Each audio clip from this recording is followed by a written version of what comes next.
Nadagdagan pa ang problema ng mga nasunugan sa Happy Land sa Tondo, Maynila nitong Sabado. Pinaalis na kasi sila sa eskwelahang nagsisilbing evacuation center dahil naapektuhan na ang pag-aaral ng mga estudyante. May unang balita si EJ Gomez. Mayor, tulungan niyo po kami. Nahirapan yung nasunugan, tapos ganito gagawin sa amin, tatanggalin na kami dito. Ang hirap-hirap, may mga bata maliliit. Tapos maulan. Saan kami pupunta? Yan ang panawagan ni Suzette na isa sa mga nasunugan sa Happy Land sa Tondo, Maynila noong nakaraang linggo. Pinapaalis na raw kasi sila sa paaralan na nagsilbing evacuation center. Mahigit 2,000 pamilya ang apektado ng sunog.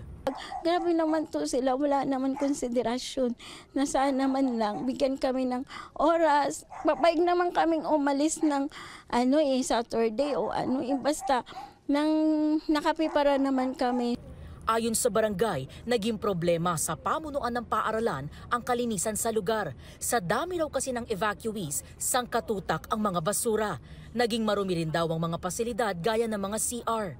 Kailangan na rin daw ibalik ang physical classes. Ilang araw ng online ng klase ng mga estudyante dahil ginawang evacuation center ang paaralan. Nagpulong na raw ang principal ng eskwelahan at chairwoman ng barangay.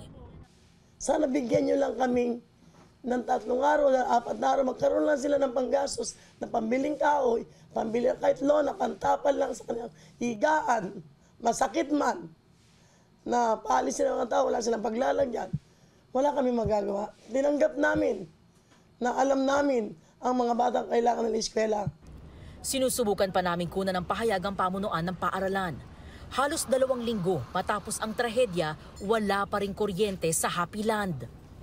Ito ngayon yung nagsisilbing bahay nila Ate Suzette. Meron siyang maliit na tindahan at may kakaunting mga paninda na naisalba nila mula sa sunog. Itong istruktura na to ay talagang kwarto lang nung nasunog nilang bahay. Dito sila ngayon nagsisiksika na pamilya at ito pong may takip na yero na ito ang nagsisilbi nilang CR o palikuran. Dahil wala pa pong supply ng tubig, pahirapan daw ang pagligo at pagdumi dahil limitado lang ang tubig na kanilang naiigib. Ang binalikang tirahan naman ni Edna, wala man lang trapal para magsilbing bubong.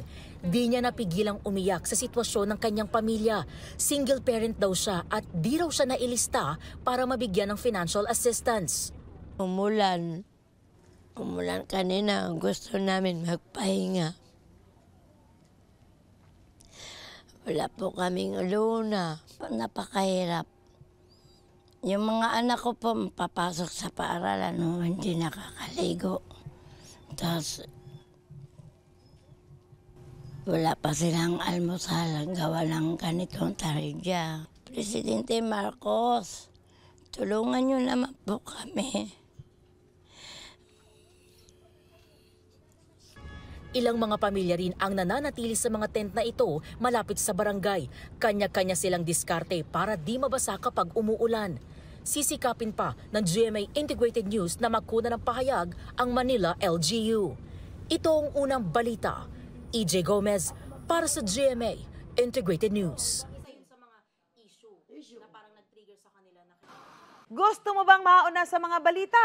Mag-subscribe na sa GMA Integrated News sa YouTube at tumutok sa unang balita.